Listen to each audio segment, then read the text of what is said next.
Welcome. This is Zangler, the Tesla Semi Advocate, bringing you today's drone flight from March 9th, Sunday morning. And the title of today's video is Ahead of Schedule. And I asked the question, and we're going to look at the progress. Undeniably, pretty amazing progress on this factory, and we're going to together decide if they're ahead of schedule and what exactly ahead of schedule means. One thing I want to point out is those manhole covers that are have the concrete aprons around them. I've mentioned those in a couple of videos, but they've never been actually on screen. That indicates to me that there's going to be a bunch of fill brought in to bring up the north end of the factory exterior up to that level. Even those little piles of dirt look like they indicate how high the grade is supposed to be, sort of as a marker. And you can see those concrete aprons, how far they stick up is how much grade or fill they're going to bring in. And as you get closer to the building, up at the top underneath the E in Zangler, you can see there's a manhole cover with the concrete apron that is right at the grade on the right. Now, what are these 5 tanks for, and can we infer anything about whether or not they're ahead of schedule or not based on that? In any event, those are those. Does anyone have any idea what those tanks are for? Are they for battery cell production? Will Giga Semi build batteries for the Semi? Are those batteries going to be a departure from the 2170s and actually be the CATL square batteries that they bought? Or are they for paint or some other coating? Some other miscellaneous industrial purpose. Sure love to hear what you have to say.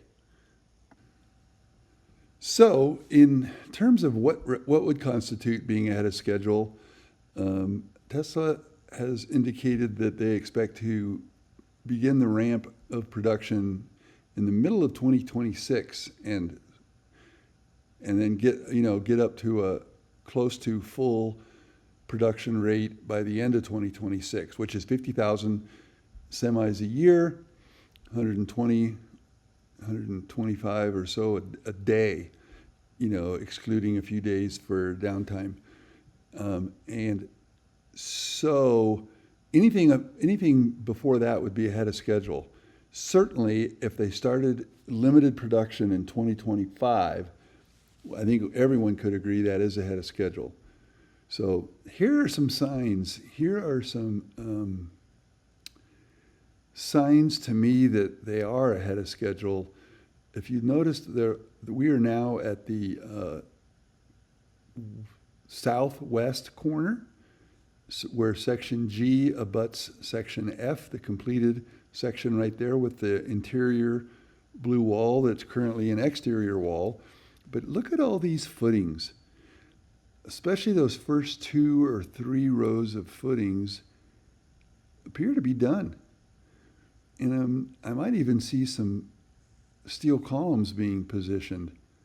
So I would not be surprised to see section G go vertical with steel columns sometime in the next couple weeks or sooner.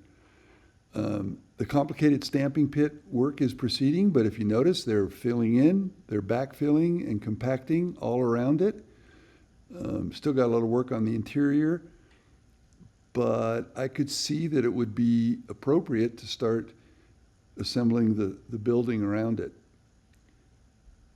All those piers, as a viewer pointed out, they're called, those are footings. Those are very strong footings, and they're obviously right next to the stamping machine, so they will be subject to a lot of vibration and stress.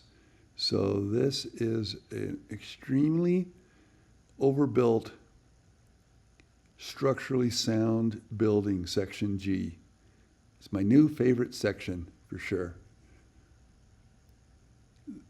The far eastern smaller stamping pit is also being backfilled. It looks to me like the major concrete wall pouring is done or nearly done. And they're just waiting to remove some of those forms.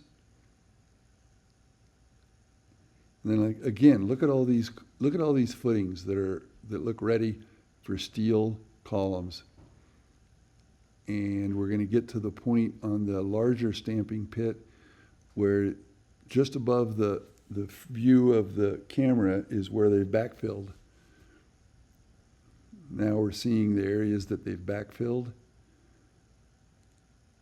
That is all pretty much a recent development, this backfilling and compaction.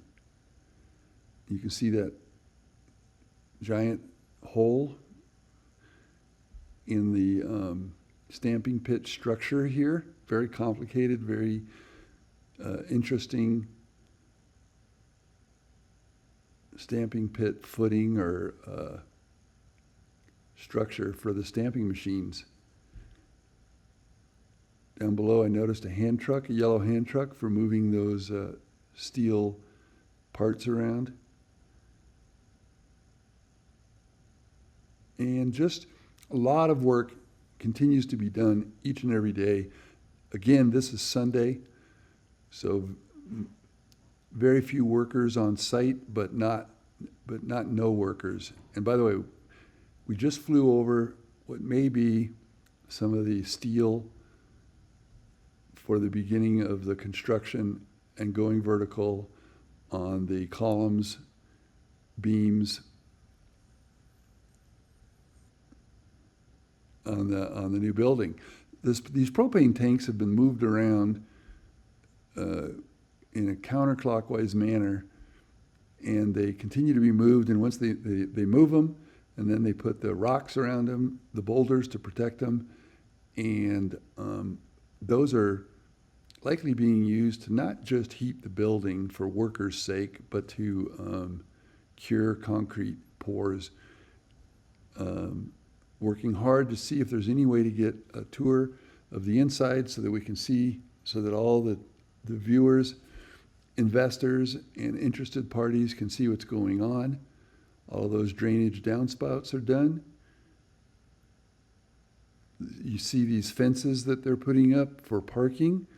I believe that is is in preparation for a lot more workers to be start building the assembly line, the production line inside the building.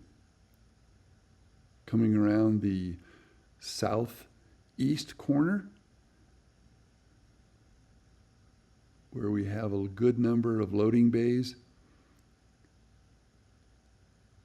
trenches, electrical lines have been run here coming from the substation just east of Legacy, Giga, Nevada. They also have power source coming in from overhead lines from another substation over here at the northeast corner. And I also believe they have underground electricity coming in from Milan Avenue. There is a huge door. That door on the left is large. This door is one of 3 BFDs, big freaking doors. Big enough that a large excavator can go in there. And this is along the northeast edge of the building. There's another BFD on the northern section of the northern wall, perimeter wall, but at the far western end. That is the one where we saw 4 Tesla semis exit the building for that promotional video that Tesla released recently.